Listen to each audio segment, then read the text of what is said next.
क्षीरसागर से कौन परिचित नहीं। माना जाता है कि इसमें भगवान विष्णु शेषनाग की शैया पर शयन करते हैं। यह पूरा सागर पानी से नहीं शुद्ध दूध से भरा रहता है। यह भी माना जाता है कि भगवान विष्णु अपनी पत्नी लक्ष्मी के साथ क्षीर सागर में एक बड़े कमल पुष्प पर विश्राम करते हैं। इसी कारण क्षीरसागर की प्रसिद्धि है।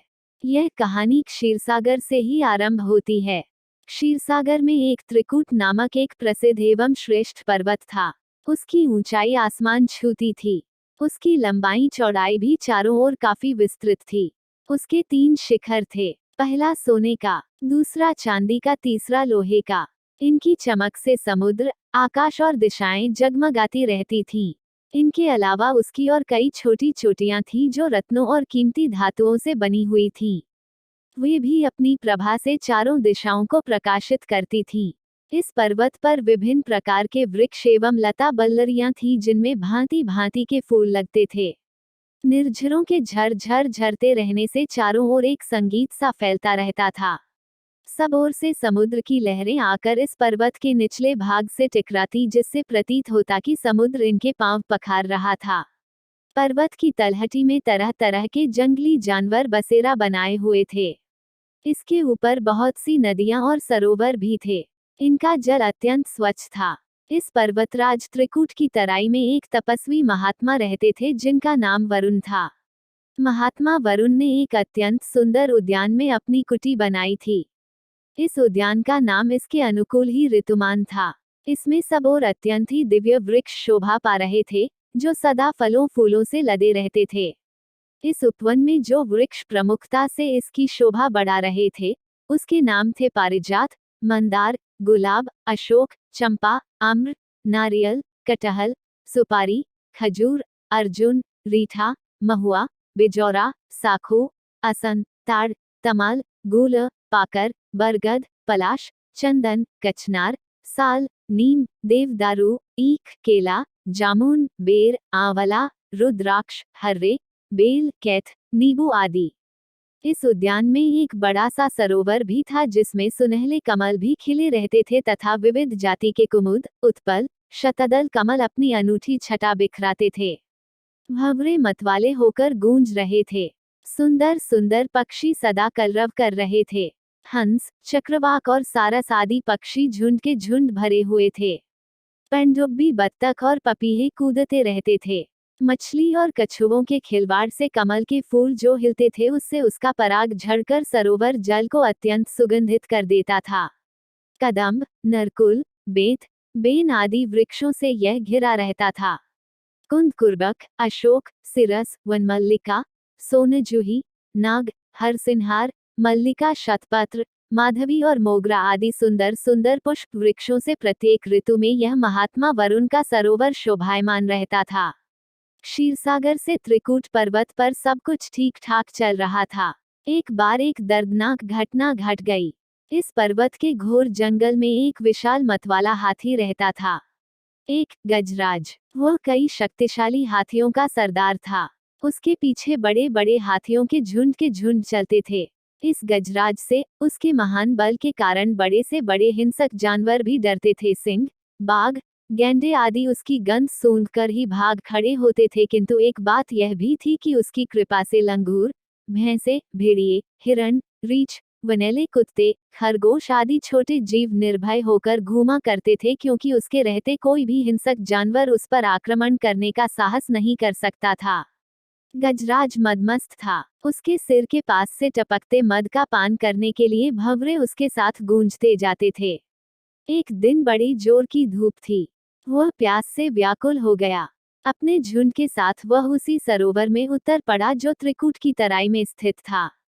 जल उस समय अत्यंत शीतल एवं अमृत के समान मधुर था। पहले तो उस गजराज ने अपनी सूंड से उठा जी भरकर इस अमृत सदृश जल का पान किया।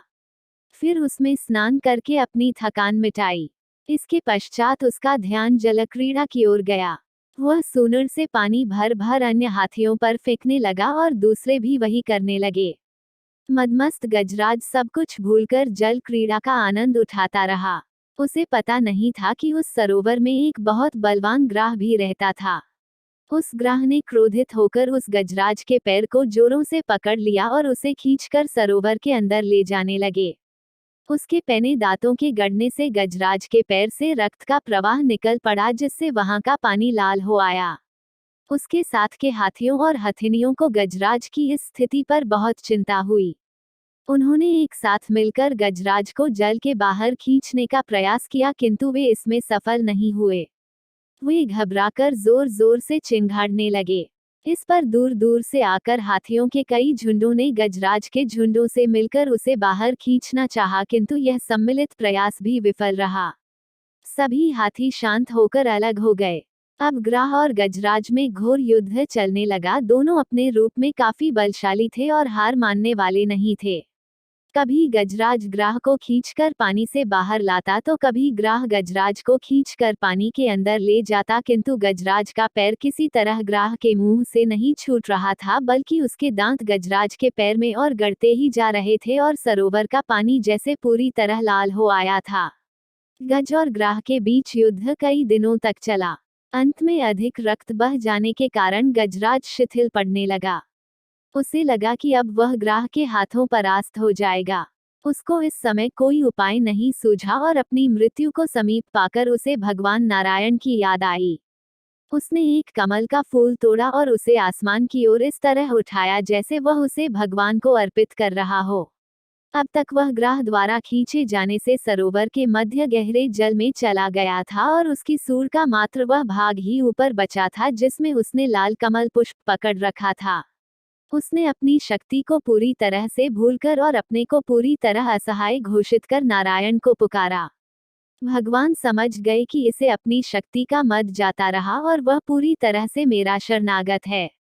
जब नारायण ने देखा कि मेरे अतिरिक्त यह किसी को अपना पक्षक नहीं मानता, तो नारायण के न के उच्चारण के साथ ही वह गरुड़ पर सवार होकर चक्र धारण किए हुए सरोवर के किनारे पहुंच गए। उन्होंने देखा कि गजेंद्र डूबने ही वाला है। वह शीघ्रता से गरुड़ से कूद पड़े। इस समय तक बहुत से देवी देवता भी भगवान के आगमन को समझकर वहां उपस्थित हो गए थे। सभी के देखते देखते भगवान ने गजराज और गजेंद्र को एक क्षण में सरोवर से खींचकर बाहर निकाला। देवताओं ने आश्चर्य से देखा। उन्होंने सुदर्शन से इस तरह ग्राह का मुंह फाड़ दिया कि गजराज के पैर को कोई क्षति नहीं पहुंची। ग्राह देखते देखते तड़प कर मर गया और गजराज भगवान की कृपा दृष्टि से पहले की तरह स्वस्थ हो गया। गजराज ने भावविभोर होकर नारायण की स्तुति की और कहा, आप शरणागतों के उद्धारक हैं। आपको मेरा बार बार नमस्कार हो। जीव व्यर्थ में ही अहंकार में पड़ अपने को सर्व समर्थ मान बैठता है। आपकी अपार शक्ति के सामने सभी प्राणियों की सम्मिलित शक्ति भी कुछ काम नहीं आ सकती। आप ही सभी प्राणियों के सृष्टा, संरक्षक और संहारक हैं। जिस समय गजेंद्र श्रीनारायण की स्तुति कर रहा था, सरोवर किनारे उपस्थित देवता आपस में भगवान के कृपालु स्वभाव के संबंध में वार्तालाप कर रहे थे। उनमें से एक ने ठीक ही कहा, जब तक अपनी शक्ति पर विश्वास करते रहो, ईश्वर की सहायता नहीं मिलती।